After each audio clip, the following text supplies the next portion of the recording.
sa channel ko, please do subscribe guys. At marami pa akong i-share sa inyo ng mga cake decorating ideas. Thank you guys. God bless. Kumusta guys? How's everybody? Do you miss me? Of course you do. It's me. Char lang guys. I missed you. I missed you all po. So for today's video, gagawa naman tayo ng bento cake. Pero para maiba naman, today ang gagawin natin ay ube makapuno flavor. So napaka-simple lang ng design na to guys. Bali plain white lang siya. And then may nakalagay lang siya na 1 year. And then may touch of hearts na tiny hearts lang. Yun. Ito na lang muna guys para sunod-sunod kung i-upload isa-isa yung mga pasensya na guys ha. It's been a while, medyo na busy talaga tayo sa ating mga pa-order this past few weeks or month na siguro. Napakatagal na guys. Ang dami-dami nang nakatambak talaga ng mga videos and photos dito sa aking gallery. So isa-isahin natin. Ayan guys, bali dahil isa tayo doon sa nabibilang sa mga mahihinang nilalang. Mga marurupok na mga nilalang. Ayan, tumanggap na naman tayo ng rush order. Siyempre, tanggapin natin yan. Gina G tayo eh. Gina G, gipit na gipit. Hindi guys, seryosohan guys. Sobrang kailangan ko talaga ngayon ng financial assistance.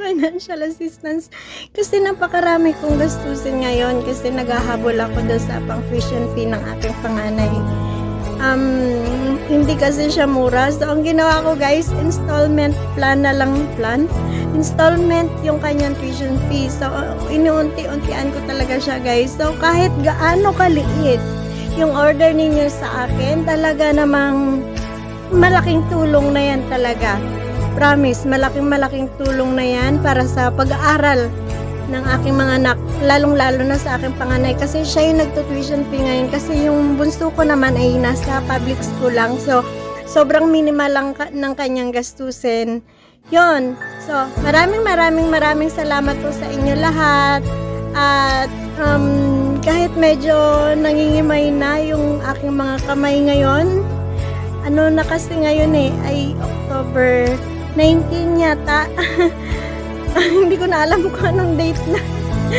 Medyo nangingimay na yung mga kamay ko, namamanhid na siya. Halos ko na siya close open. Parang hindi na siya marunong mag-close open kahit kantahan ko pa ng Twinkle Twinkle Little Stars. Medyo masakit. Itiisin natin yan. Siyempre, prioridad ko ang pag-aaral ng mga anak ko para maski wala na ako sa mundo ay meron akong maiiwan sa kanila. Hindi ko naman kasi pwedeng iwanan yung wala tayong yaman na may iwan. Wala naman tayong yaman talaga. So hanggat maaari ay survive ko ang pag-aaral ng mga anak ko. Yun lang para din sila balang araw makataguyod ng kanilang sariling pamilya, o kung wala man pamilya, kung forever single man ang aking mga anak, ay sila na ang bahala sa kanilang buhay kung anong landas ang gusto nilang tahakin. Pero at least meron silang panimula dahil meron silang natapos. Yun lang ang aking hangad. Kaya yan, kahit pa rush yan siya guys, kasi marami yan siyang kasabay na cake nung araw na yan.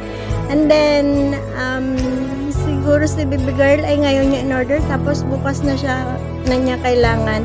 And I wanna thank also dito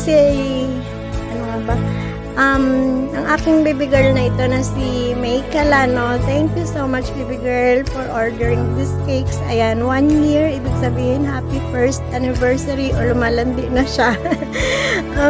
Kasi baby girl, kapitbahay ko yan sila dito dati. And para bang kapitbahay ko sila, nasubaybayan mo ba yung mga paglaki nila hanggang sa ngayon ay professional na siya. So, para pang sobrang tuwa mo kahit hindi ko siya kamag-anak. Para bang gustong-gusto ko sabihin sa kanya. As in, sinasabi ko naman talaga na congratulations, and I'm very, very proud of you. Proud na proud talaga, as in, hanga. Hindi ko alam kung anong term doon, basta congratulations. Kasi, teacher na siya ngayon. So, yun. Kasi, hindi man sila ganun ka alwan sa buhay. Pero, alam niyo yun, yung nairaos, na itaguyod ng mga magulang niya hanggang sa, ayan nga, baby girl, congratulations!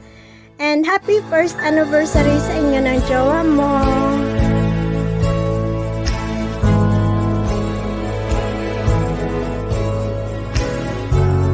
So, yun lang muna for today, guys. Thank you so much for watching. Take care always, and God bless.